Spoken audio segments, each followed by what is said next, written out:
Programa Lato Senso. Apresentação Edson Gomes e Bento Pinheiro.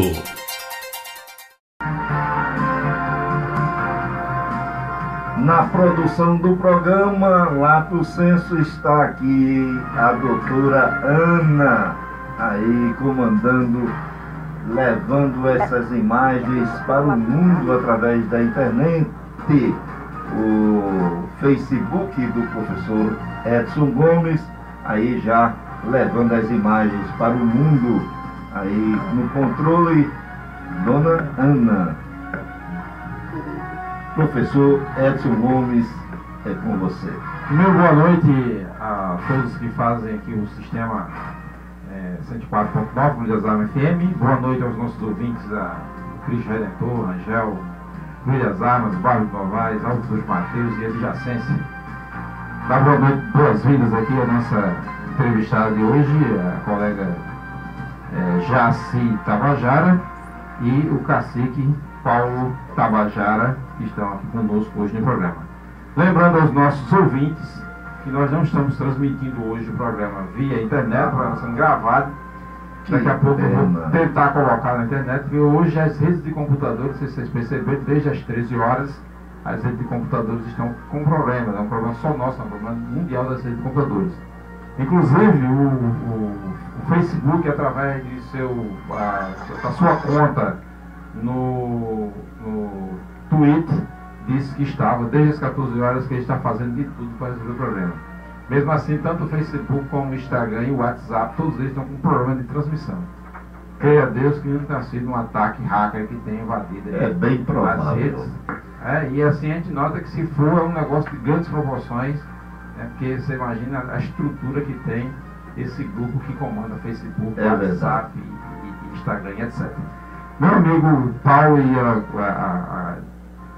você é o que, cacique? Como é que chama? Eu sou uma liderança indígena. A liderança indígena Jaci Tabajara. Faça as considerações iniciais, deu boa noite e na sequência Paulo já faz isso também. Boa noite a todos os ouvintes, cumprimentar a todos que fazem a 104.9 e em especial as mulheres que nos escutam, e desde já agradecer o convite e a oportunidade de estar aqui nessa conversa com vocês. Nosso amigo Paulo. Boa noite a todos. Podemos chamar de cacique, né? Sim, para mim seria uma honra, né? Cacique Paulo, Paulo Tabajara. Como de longas datas que nós nos conhecemos, né? Desde a nossa infância. Nós juntos, para mim é uma honra estar nos encontrando aqui hoje. Quero com muita alegria complementar a todos que fazem este trabalho e a todos os ouvintes uma boa noite. Isso aí. Hoje, dia 13 de março de 2019, uma quarta-feira. E o programa é exatamente nesse mês homenagem às mulheres brasileiras do mundo inteiro. Professor Edson Gomes, é com você. Eu queria inicialmente registrar aqui a nota de falecimento. Não sei se tem um fundo musical aí que queira colocar. Registrar o falecimento do meu amigo e cunhado Esaú Teixeira de Lima, que nos deixou essa semana, pedindo a Deus que reserve um bom lugar na morada eterna e conforte todos os familiares. E queria deixar um profundo pesar para todos e todas, pais e mães, parentes, irmãos, tios, esposo, esposa, os familiares em regra, de todos aqueles envolvidos, que foram envolvidos naquela trágica situação de hoje na escola Raul Brasil. Na escola Professor Raul Brasil, lá em Suzano. Suzano, no estado de São Paulo. Acho que assim, é um momento de dor para a nação brasileira. Eu nunca, em minha trajetória, em minhas leituras, eu nunca tinha visto um atentado no Brasil de tamanha proporção. É verdade. Nós tivemos sequencialmente nos últimos dias, Jaci e Cacique Paulo, nós temos nos últimos dias assistido, nos últimos anos assistido, uma verdadeira escalada da violência, sobretudo na violência nas escolas. Nós assistimos o caso de Realengo, onde um rapaz entra na escola, atira bastante da escola, me parece que 14 pessoas ficam feridas, das 14, 2 pessoas morrem. Até o momento aquele era o maior caso que a gente tinha no Brasil. Depois teve aquele de Goiás. Depois teve o caso de Goiás, né? Você fala do garoto. Isso. O garoto que pega a arma do pai, termina mandando para a escola e atinge 4 pessoas, das 4, uma morre, um garoto morre.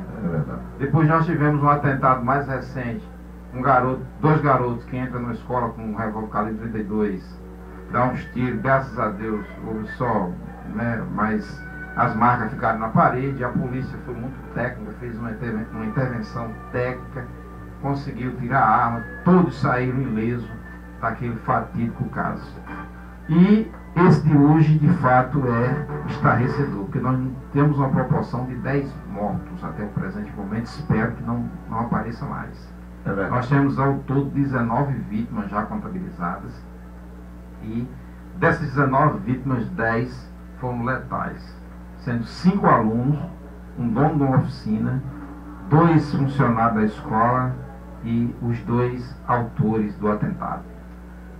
Diz que um matou o outro. Eu não sei, Assim, até agora eu não consegui entender, vamos esperar, porque assim, eu estou a mais de 3 mil quilômetros de distância de Suzano, não dá para entender, porque eu não estive lá, não fiz cobertura. A polícia técnica é quem vai... Então a gente vai precisar de um tempo para digerir uma situação dessa. O que a gente pede é que Deus, né, pastor Paulo? O pastor e cacique Paulo... Mas, professor Edson Gomes, para complementar só, tem um caso lamentável também aqui em João Pessoa, que foi o estupro de uma criança no Colégio Gel da Praia, onde, segundo a polícia, segundo a delegada doutora Joana Dark, o maior, eu digo assim, o maior do criminoso, porque para mim é um criminoso o cara que faz um negócio desse, uma pessoa de idade, já uma pessoa já com a idade já a partir de 18 anos, já tem uma formação do que é a vida, preparou todo o sanitário, todo o banheiro, para que os 3 jovens estrupassem a criança. E ele também foi participe também do estupro do vulnerável, né, da pessoa que não tem saber nenhum, que era uma criança de 9 anos. Agora, o que mais eu fico triste com o que aconteceu, professor Edson Gomes e meus amigos que estão aqui, e eu peço até desculpa por esse desabafo, é porque o colégio escondeu essa vergonha, um caso que aconteceu em 2013 e vinha acontecendo. E o cara foi demitido, o funcionário foi demitido quando souberam. E estava escondido isso.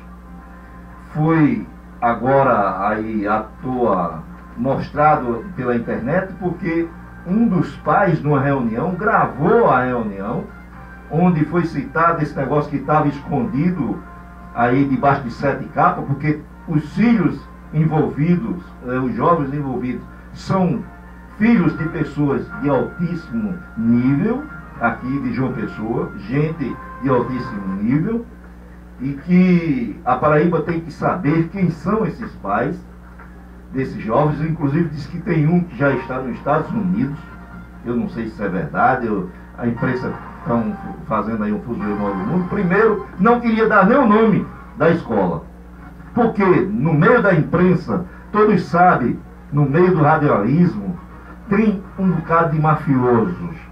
E esses mafiosos estavam querendo extorquir a direção da escola para não divulgar o nome da escola. E logo que eu coloquei no Facebook que eu hoje ia dizer o nome da escola, imediatamente a imprensa começou a falar da escola. Eu achei estranho isso, quando eu coloquei no Facebook que eu ia dizer hoje aqui no programa. Porque não queriam dizer, porque estavam querendo extorquir a escola. Os nossos amigos radialistas, que eu digo que na radiofonia paraibana, me desculpe os ouvintes e os amigos que estão aqui, tem um bocado de prostituto, que vivem de extorsão, de extorquir as pessoas para agarinhar fundos e enriquecer, porque tem muito radialista aí rico, porque o salário de radialista não dá nem para sobreviver direito com sua família. Mas tem radialista aí morando em privê, morando em residenciais de luxo, andando com carro de luxo, comendo no Hotel Tambaú. Não. Sim, tem. Então eu fico preocupado com isso, porque a nossa imprensa poderia ser uma imprensa livre, honesta, competente, tem esse tipo de coisa. Fica aqui meu desabafo. Bom, aproveitando aqui a questão do desabafo, eu quero expressar meu repúdio, registrar aqui o repúdio ao restaurante Picuí. Não é um restaurante aqui não, viu? É o Picuí, lá no Jardim Armação, em Salvador, pela atitude de um dos seus empregados, que na noite da quarta-feira de cinza, dia 6/3, barrou um PM em razão de suas características afrodescendentes. O quê, rapaz? O PM estava sem farda. Como é?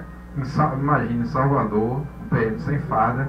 Em razão de suas características afrodescendentes, ele foi barrado de entrar no restaurante. Segundo o policial militar Rafael dos Santos, de 33 anos, ele abre aspas e diz: naquela situação traumatizante, só pensei nos meus 2 filhos.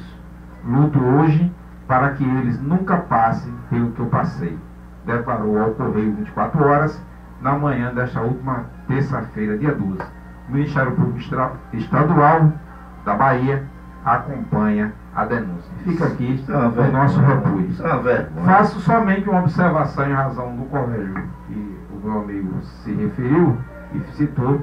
Meus filhos estudaram no colégio, sempre foram tratados de maneira decente no colégio. O fato que ora acontece na escola não quer dizer que isso é uma prática reiterada no colégio. É um fato que aconteceu, estão tratando da situação.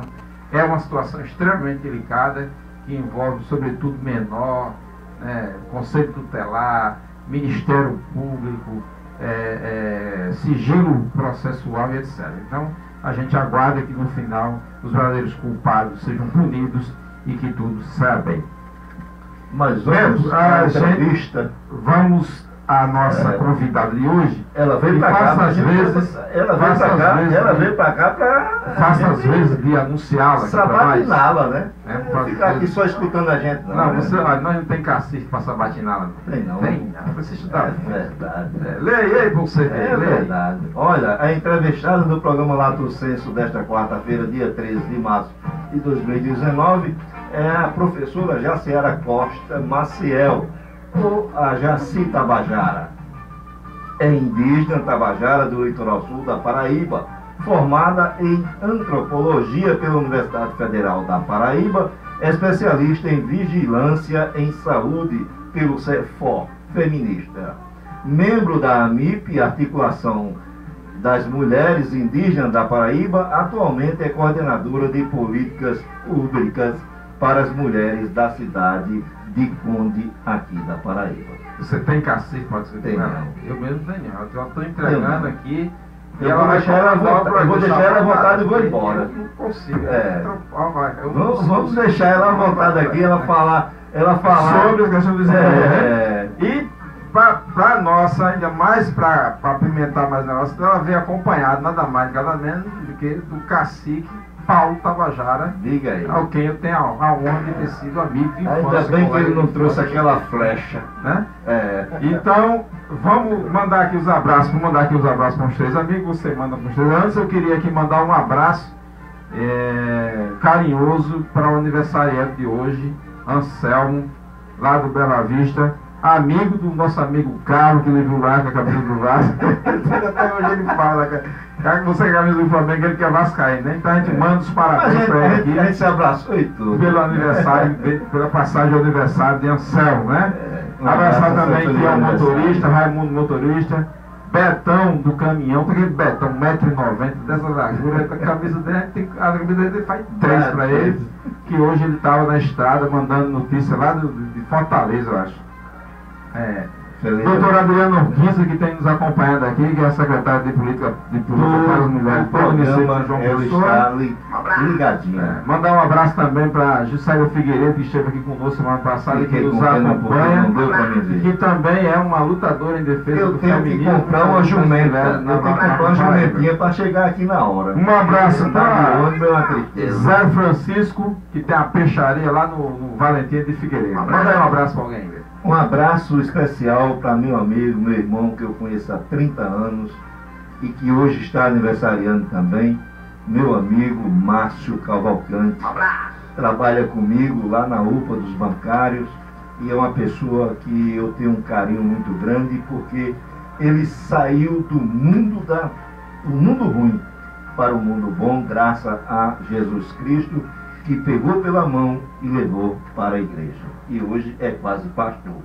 Então, meu amigo Márcio, Deus te abençoe e te ilumine. E que você continue sendo esse homem, esse pai, esse cidadão, esse esposo, carinhoso com sua esposa, carinhoso com sua família. Que você tenha muitos anos de vida, mais 51 anos, que ele está completando 51 anos hoje. Que você tenha mais 51 ou 3 vezes 51, quem sabe, só assim Deus é quem permite a nossa idade chegar aonde Deus quiser. Então, que você seja muito feliz em sua vida e parabéns pelo homem que hoje você é. E vamos deixar de conversa. Vamos deixar de blá, blá, blá, vamos trazer Jaci Tabajara para o debate. Vamos deixar de conversa. Jaci, tem uma história, a gente estava conversando em off aqui, que a tribo Tabajara começou a aparecer naquela região sul, ali próximo a Mangabeira, que tem Nova Mangabeira, hoje tem Mangabeira, Nova Mangabeira, Paratiba, né, que foi criado um bairro lá com o nome de Mussumago, em virtude de uma história que contam, eu não sei, eu não acompanhei isso aí, mas é uma história que conta, diz que está registrado na PRAC da Universidade Federal da Paraíba, que os índios Tabajara não deixavam os brancos pegarem os mussus ali na região, que tinha muito mussu, na época que o mussu era magro. E o nome ficou exatamente para dizer que os índios Tabajara falavam uma língua, os brancos, dizendo mussu magro. E os brancos não entendiam e pegavam os mussus assim mesmo. E com o tempo foi expandindo, né, a imobiliária, né, foi crescendo na região, né, o pessoal branco querendo construir mansões e mais mansões, e os índios foi saindo daquela localidade, chegando até o Conde, onde hoje estão. Eu queria saber se isso é verdade de você, e queria também dizer para você que na Câmara Municipal eu fiz um pedido especial a meu amigo, meu irmão, um vereador, que hoje é secretário da Prefeitura Municipal de João Pessoa, Benito Lucena, que ali naquela localidade de Mussumago fosse criado alguma coisa para ficar registrada a história do índio ali naquela região, um monumento pelo menos fosse colocado ali naquela região, naquela localidade. Fica à vontade, boa noite, programa Lato Senso à sua disposição. Boa noite. Desde já me sinto lisonjeada pela apresentação muito enfática, viu, Bento? Mas quero também registrar e fazer aí uma saudação ao Paulo Freire, que não existe saber maior ou menor, existem saberes diferentes, não é isso? Então vocês aqui, nesse momento que está nos proporcionando, a gente vai crescendo e ampliando o conhecimento também. Como você já comentou, a gente estava em off aqui falando, e a história registra. A história registra o local como conhecido por essa experiência entre brancos e indígenas da época. Né?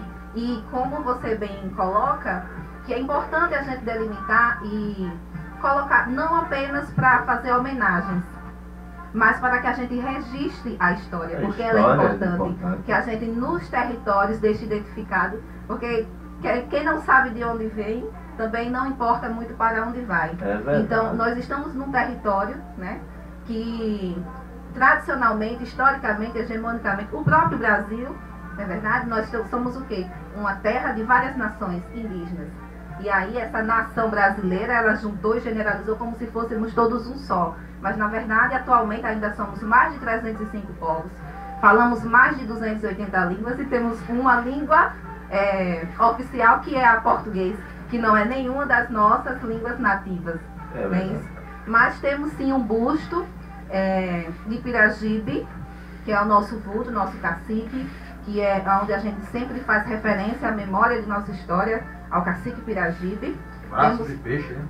Isso. E temos o busto dele fica naquela região ali próximo, isso, exatamente na Ilha do Bispo. E também temos o busto de Piragibe no regimento, no famoso 16º regimento, RECMEC, carinhosamente falando, que também tem o Piragibe como seu patrono, como sua referência, também por sua história. E isso fortalece a gente enquanto identidade e enquanto resistência, porque fala-se do indígena como se estivesse muito distante, sempre muito no passado. E está bem presente. Está bem presente. E a cultura indígena muito intrínseca, muito dentro do nosso dia a dia. Então, dentro que às vezes a gente nem percebe. Do nosso modo de falar, do nosso modo de vestir, nosso costume, nossa comida, nossas práticas de se relacionar com as pessoas, que nos diferencia inclusive de outras regiões, de outros países. Né? Então, a questão indígena ela é muito mais presente na nossa realidade do que a gente consegue perceber. E é importante a gente trazer esse olhar, porque quando a gente fala do índio, a gente parece que está falando de algo diferente de nós. De uma coisa que está ali para ser observada. Como que as demais pessoas fossem espectadoras de um ser. Mas não, são pessoas diferentes, cultura, com histórico. Que tem uma fronteira étnica aí, devido ao seu processo histórico de vida daquele grupo. Porque essas cadeiras foram pleiteadas, a saúde diferenciada foi uma conquista, é um direito constitucional indígena. Não é privilégio. Educação diferenciada, saúde diferenciada não é privilégio. É o mínimo que o Estado brasileiro pode fazer por nós. É garantir a atenção diferenciada e a educação diferenciada. Então, eu conclamo os parentes a gente fazer e participar. Estar presente nos conselhos, nos eventos e estar presente também cobrando a transparência desses recursos e, sobretudo, que a gente esteja junto pleiteando que quem gerencie o recurso indígena seja o próprio indígena. Há uma união entre os povos indígenas tabajaras e os potiguaras. Há uma união quando se unem para um objetivo, alcançar um objetivo como este? Sem dúvida. Nós somos parentes. Quando a gente diz assim, em casa, a gente sempre tem conflito entre primos, né? A gente expressa nossas opiniões diferentes, a gente diverge em algumas resoluções por causa dos entendimentos, que cada um do seu lugar tem seu pensamento, mas nós temos pautas que nos unem, que é muito maior, que é o processo de demarcação territorial, o acesso à educação e à saúde diferenciada e, sobretudo, a não criminalização do nosso movimento. A não criminalização dos nossos caciques quando estão atuando em defesa dos direitos das minorias, dos direitos garantidos na Constituição, da nossa cláusula pétrea, que é a questão do acesso e do gerenciamento do nosso território tradicionalmente ocupado. Então, independente de qualquer processo histórico, de qualquer questões pessoais, a pauta que nos une é maior e é por isso que a gente vem a muito custo dando pequenos passos na resistência do que a gente conquistou. Temos muito a avançar. A gente tem uma Constituição para ser cumprida. Né? Nós temos uma Constituição a ser cumprida que dizia que em 5 anos estaríamos com todas as terras indígenas demarcadas. E os territórios quilombolas também, que é uma outra situação. Eu queria pegar aqui o gancho para trazer o seguinte, eu fiz um trabalho, longe de ser um trabalho antropológico, mas mais de cunho histórico, que foi sobre os remanescentes quilombolas do Guruji. E no momento que eu fiz a pesquisa de campo, passei 2 anos fazendo a pesquisa de campo para fazer um livrinho pequeno, tem 100 páginas, mas deu um trabalho para fazer, porque tem muito assentamento histórico, aqueles livros duros, com nota de rodapé, letrinha pequena, aquele negócio que a academia quer que se faça. Uma importante contribuição para a gente. Isso, aquele negócio que a academia quer que a gente faça, a gente fez. E uma das coisas que eu encontrei nas minhas pesquisas, embora eu não tenha dado ênfase a isso, eu não estava estudando isso, foi uma certa resistência na composição entre os remanescentes quilombolas e os povos indígenas na região do Uruji, sobretudo na região do Uruji, que é onde está mais presente os quilombolas. Depois, 2013, 2014, nós tivemos uma espécie de demarcação de território quilombolas também no Gramame e Paratibe.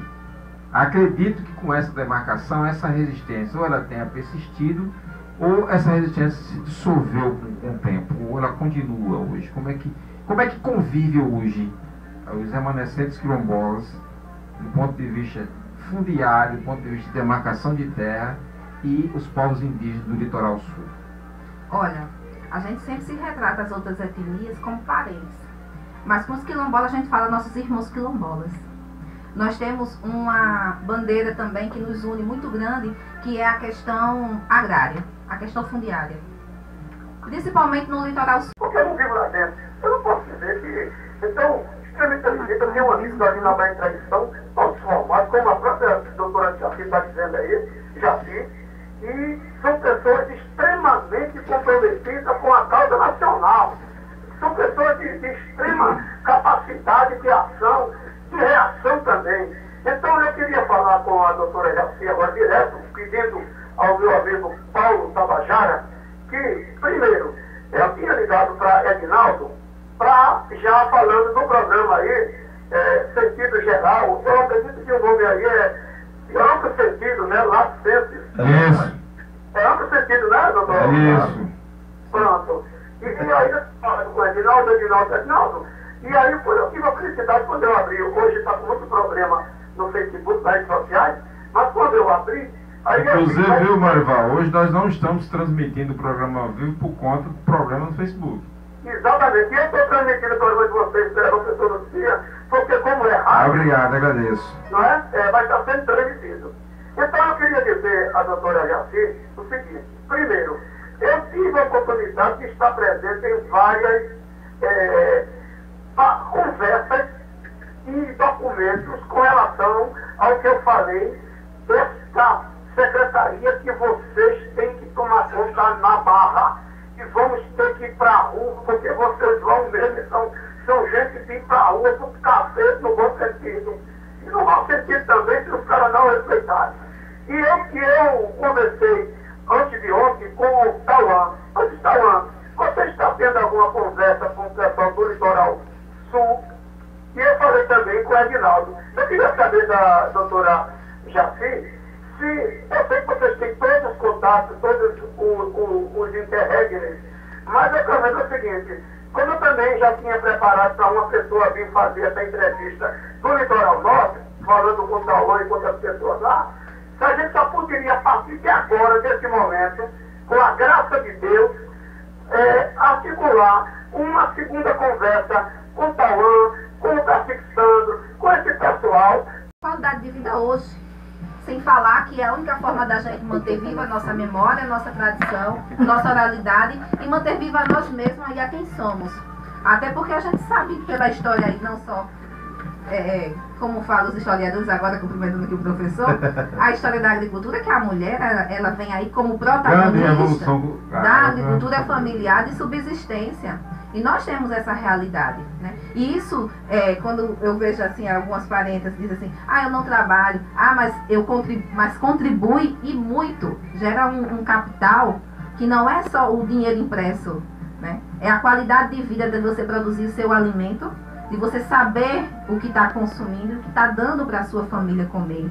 Isso daí, se a gente for contabilizar e comprar, a mulher indígena, ela produz uma riqueza que não vai para a ponta do lápis. E é incrível isso, e a gente tem que valorizar, sem falar que ela preserva, que nós preservamos a nossa vida, o nosso modo de viver, o bem viver, que é garantir que a geração futura tenha acesso ao que a gente tem hoje. Jaci Tabajara, eu queria tocar num ponto crucial, inclusive nesse mês da mulher, eu acho que é um ponto que nós temos trabalhado muito aqui, e a gente não podia deixar passar esse ponto, né, Beto? Em relação à violência. E dizer assim, como que a mulher indígena enfrenta a questão da violência contra a mulher. Há feminicídio no meio do povo indígena? Olha, a violência, ela é muito democrática. Você considerando, ela é muito democrática. Gostei do democrático. É porque ela não escolhe classe social, ela não escolhe raça, etnia. A mulher, ela está vulnerável por ser mulher. É um a questão gênio, das várias violências. Até porque ela não só é física, não.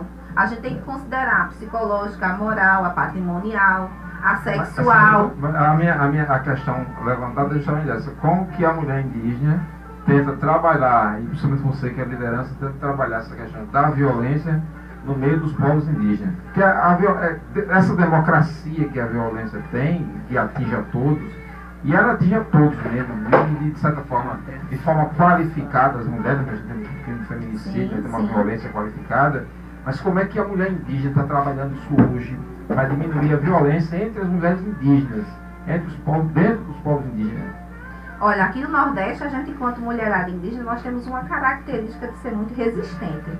E temos, assim, buscado ocupar o nosso espaço no enfrentamento à violência, porque é uma realidade das mulheres, sobretudo das mulheres indígenas, e temos trabalhado na questão que hoje se fala do empoderamento. Mas minha avó, na época dela, não existia o empoderamento, mas ela sabia muito bem o que estava... Se empoderava, assim, de decidir sobre sua vida e sobre o seu corpo. E isso nos é repassado como um saber, né? Da gente ter a consciência de onde é o limite, de que a outra pessoa pode nos dominar ou não. Nós temos que ser companheiros. Não é a mais, não é a menos. A mulher indígena, ela está na luta, lado a lado com... A Soninha Guajajara é um exemplo, que uma das grandes referências indígenas é uma mulher. Eu queria justamente, a gente já está finalizando, está chegando ali nossos 3 minutos finais, 2 minutos, e eu queria justamente trabalhar com você esse tema. A Sônia Guajajara, vice-presidente na chapa de Bolos. O que é que isso significa? Isso significa uma revolução no universo feminino indígena incrível. Isso significa que nós podemos estar onde exatamente nós quisermos estar, porque nós temos competência para isso. E a Soninha, ela é uma liderança no meio não só das mulheres, não. É no meio dos indígenas e também no meio dos movimentos sociais e na política como um todo. Ela é uma grande referência, inclusive para mim. Eu assisti 2 debates com ela durante a prova, só assisti 2, mas eu fiquei encantada. Ela é extraordinária, vinda lá do Maranhão, nosso nome do povo de Soninha, deixa eu ver aqui. Lá dos povos... Guajajara, né? Isso. Lá no Maranhão, né? Isso. Então, assim, eu fiquei encantado com a desenvoltura dela e a situação que ela conta, né? E ela é também uma pessoa letrada, né? Formada pela Universidade do Maranhão, né? Então, isso para nós é fundamental. Ela é formada em letras e enfermagem e pós-graduação em educação especial do Estado, né? Então, assim, é uma figura fantástica, eu acho que deu muito, assim, uma contribuição importante e chamou para o debate muita gente, né? Porque eu vi ela debatendo, inclusive, com uma candidata a vice-presidente daquele cabo lá do Paraná, que eu nem lá na média, eu acho que era isso, né? E ela deu um show, viu? Parabéns a Soninha Guajajara e a vocês todos que estão nessa luta, né? Na luta cotidiana. A gente está terminando e eu faria sempre, a gente tem imitado aqui, tem um livro preferido? Relatório Tabajara, um estudo sobre a ocupação dos indígenas no litoral sul da Paraíba. Estou até com ele aqui, trouxe para deixar de presente para vocês. Muito obrigado. Eu vou fazer o maior questão de receber, não só adornar minha biblioteca, muito bonito, mas eu farei vamos comprometer fazer uma leitura e ainda publicar um pouquinho na minha rede sobre Facebook. Muito bom. Vou ler alguma coisa e vou publicar sobre isso. E tem um filme. Tem um filme que... Tem vários filmes, né? Mas se eu vou escolher um hoje, eu vou escolher Frida Kahlo. Um filme que conta a história de Frida. Uma artista, uma mulher que nos inspira a ser quem quiser ser. Você assistiu Martírio? Assisti. Eu também assisti. Eu e Ana foi assistir lá no... Nós fizemos cine debate na nossa aldeia com o filme Martírio. Oh, maravilha. Índio Cidadão também. Filmes são vários. Isso é bom. Tem uma frase que você quer deixar para o nosso ouvinte? Não se nasce mulher, torna-se mulher, de Simone de Beauvoir. Simone de Beauvoir. Todos os dias eu vou me tornando mulher. Beto, vamos para os boa noite finais, Beto? Boa noite agora aí ao público ouvinte do Lato Senso. Boa noite a todos. Quero agradecer a oportunidade e convidá-los a ser parceiros na causa indígena, porque é uma causa digna de ter toda essa parceria e também nós estamos lutando pela vida, defendendo a nós mesmos. Paulo, boa noite, Paulo. Boa noite. Quero dizer que foi muito rico o nosso debate, aos companheiros aqui. Quero dizer para vocês que pouco usufruíram da minha presença, mas eu quero dizer que nós estamos prontos, de braços abertos, para atendê-los em um outro momento e também receber vocês nas nossas aldeias. Vamos lá, temos uma galera de capoeira com Sim, comer um peixinho. Um peixinho com Seria uma honra macaxeira. recebê-lo na nossa aldeia. Você está lá, a gente está podendo estar marcando isso aqui. Tá bom? Comer, meu amigo, a gente só vive quem come. Nós queremos dizer, nós somos 3 lideranças, o qual eu sou uma delas, é Paulo Tabajara, Edinaldo e Carlos, que é da aldeia Barra de Gramado. Então, nós estamos aí, dentro dessa retomada com o povo. Estamos há 12 anos buscando novamente o nosso território e temos muito que contar para com todos vocês. Obrigado pela oportunidade. Jaci Tabajara, Paulo Tabajara, nossos agradecimentos pela participação de vocês. O programa fica aberto para vocês. A hora que vocês tiverem intenções de vir, tiver pauta para debater, pode nos entrar em contato conosco, não só no programa, mas qualquer questões da vida, do dia a dia, onde por onde tiver, a gente está nessa luta, nessa causa, porque essa causa não é a causa só dos indígenas, é a causa de todo o povo brasileiro, é a minha causa de negro, é a minha causa de indígena, é a minha causa de povo brasileiro, é o SUS, é a segurança pública, é a educação, é o combate à violência, específica contra a mulher, enfim, é a causa do povo brasileiro e esse programa faz esse debate. Boa noite a todos, fica por aqui mais um programa Lato Senso, prometendo na próxima quarta-feira retornarmos, se assim o Criador permitir. Boa noite.